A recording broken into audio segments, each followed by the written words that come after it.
Baik, Mas Yuris, tadi kita masih membahas mengenai pengurusan sertifikat K3.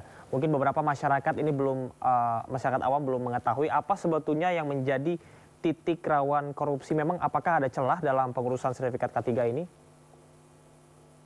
Iya, tentu dugaan saya ya Mas, terkait dengan pelayanan sertifikasi K3 ini kan bahwa ada kewenangan dari Menaker untuk mengawasi gitu ya adanya di perusahaan bagi tenaga kerja itu kan.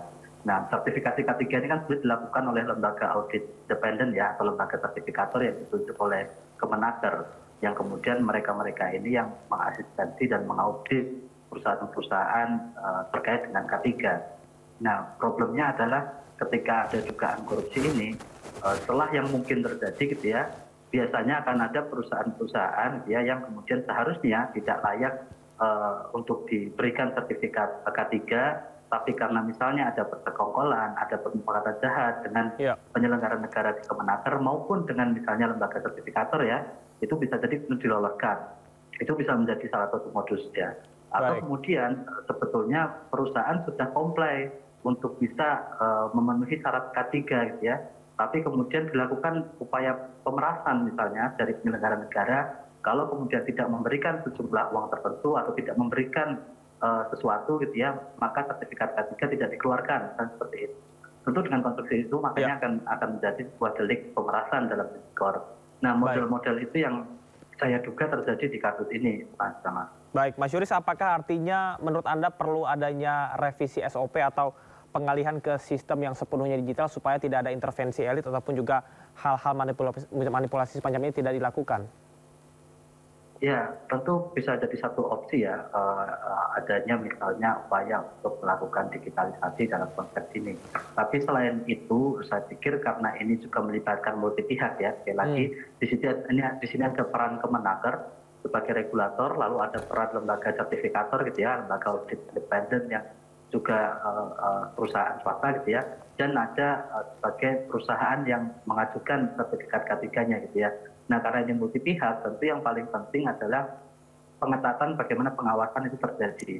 Dan seharusnya dari regulator sendiri, dari Kemenaker seharusnya memberikan pengawasan yang juga lebih ketat ya terhadap internal mereka, terhadap penyelenggara negara di internal mereka yang menjadi regulator, menjadi pengawas dari sistem sertifikasi, sistem manajemen kesehatan dan keselamatan kerja ini. Ya, itu Mas yang Yuris, menjadi hal yang harus digarisbawahi. Baik, Mas Yuris, kita akan simak terlebih dahulu. Ini ada informasi atau pernyataan dari juru bicara KPK berikut ini. Ini tim juga mengamankan 14 orang dari beberapa lokasi, baik di Jakarta, Tangerang, Depok, dan sekitarnya. Saat ini pihak-pihak yang sudah diamankan sedang dilakukan pemeriksaan secara intensif untuk nanti ditetapkan status hukumnya. Mengenai kronologi kegiatan tangkap tangan, konstruksi perkara, kemudian pihak-pihak yang ditetapkan sebagai tersangka, nanti kami akan sampaikan update-nya.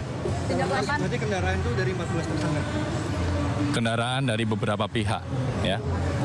Kendaraan dengan pemeriksaan bagaimana Mas update-nya Mas? Ya, masih dilakukan pemeriksaan, jadi belum bisa kami sampaikan saat ini. Ya, nanti kami akan update. Kalau OTT itu jam berapa kemarin malam Rabu malam? Rangkaian, jadi nanti detailnya, kronologinya nanti kami akan sampaikan saat konferensi pers. Oke ya? Ada berapa orang? Ada berapa orang? Kenapa Mas? Dari 14 itu ada penyelenggara negara? Iya, betul. Ada penyelenggara negara, ada juga pihak swasta. Ya. Nanti kami detailkan ya. Berapa? Kenapa?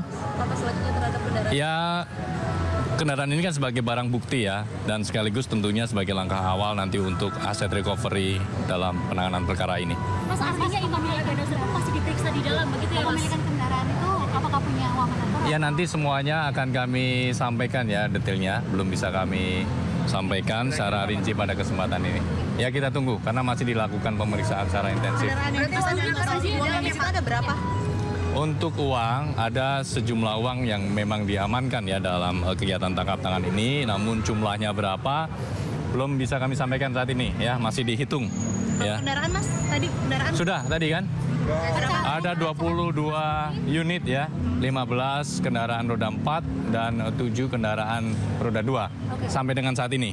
Oke ya? Kalau sendiri untuk Wamenakernya masih diperiksa Mas di dalam. Ya nanti kami sampaikan ya pecahannya apa ya. Jadi untuk Wamenaker masih diperiksa di dalam. Ya semua pihak yang diamankan dalam rangkaian kegiatan tangkap tangan ini masih dilakukan pemeriksaan secara intensif. Total ada berapa Mas selain Noel yang diperiksa?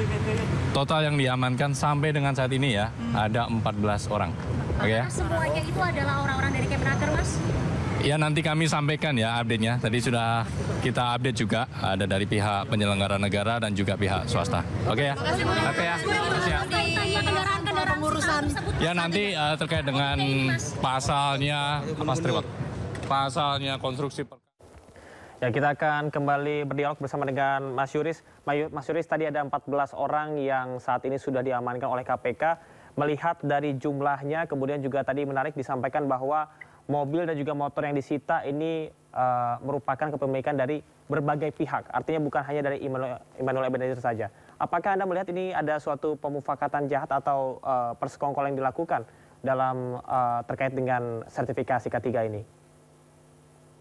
Iya, sangat mungkin ya, Mas Ahmad. Karena sekali lagi ketika tadi disampaikan, ya ada pihak penyelenggara negara dan ada pihak swasta yang diamankan, sangat mungkin nanti arahnya adalah ke tindak pidana korupsi suap, gitu ya. Kenapa? Karena korupsi suap adalah pemberi dan penerima yang biasanya kemudian pihak swasta sebagai pemberi, lalu kemudian penerimanya dari penyelenggara negara. Itu sangat mungkin terjadi. Atau kemudian yang kedua tadi ya disampaikan bahwa barang bukti yang telah disita ada dari beberapa pihak.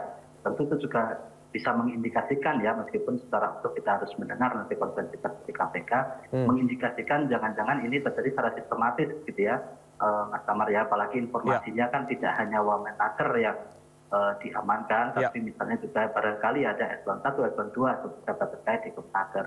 Bisa jadi di situ sudah terjadi upaya yang sistematis dalam konteks dugaan korupsi berupa suap gitu ya, sehingga melibatkan banyak pihak dan sehingga juga melibatkan banyak aset yang kemudian disita oleh KPK.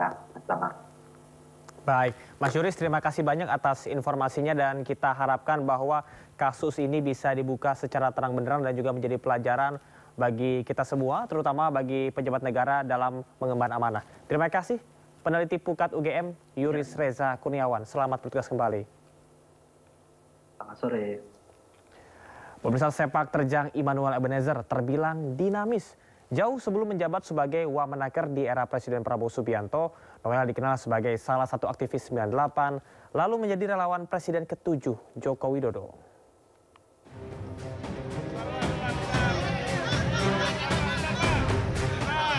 Immanuel Ebenezer dikenal sebagai salah satu aktivis 98 yang memperjuangkan reformasi. Kiprah politik Noel mulai mencuat usai membentuk tim relawan pendukung Joko Widodo dan Ma'ruf Amin pada pemilu 2019 yang disebut Jokowi Mania atau Joman. Joman berperan dalam mengawal kampanye dan kemenangan Jokowi di periode keduanya. Pada masa pemerintahan Jokowi, Noel menjabat sebagai komisaris salah satu anak perusahaan BUMN. Namun, hanya sebentar. Noel lalu beralih dengan membentuk relawan Prabowo usai Jokowi secara terbuka mengusung Prabowo Gibran pada pemilu 2024. Dia pun bergabung dengan Partai Gerindra pimpinan Prabowo. Di era Prabowo, Noel pun dipilih menjadi Wamen Ketenagakerjaan mendampingi Yasirli yang duduk sebagai Menteri Ketenagakerjaan. Alasan Noel menerima jabatan itu karena sebagai aktivis 98, ia merasa memiliki tanggung jawab moral dan politik untuk berkomitmen menjaga demokrasi dan pemberantasan korupsi. Perkembangan terkini mengenai OTT Wamenaker akan kami hadirkan untuk Anda. Informasinya usai jeda, tetaplah di Sindo Sore.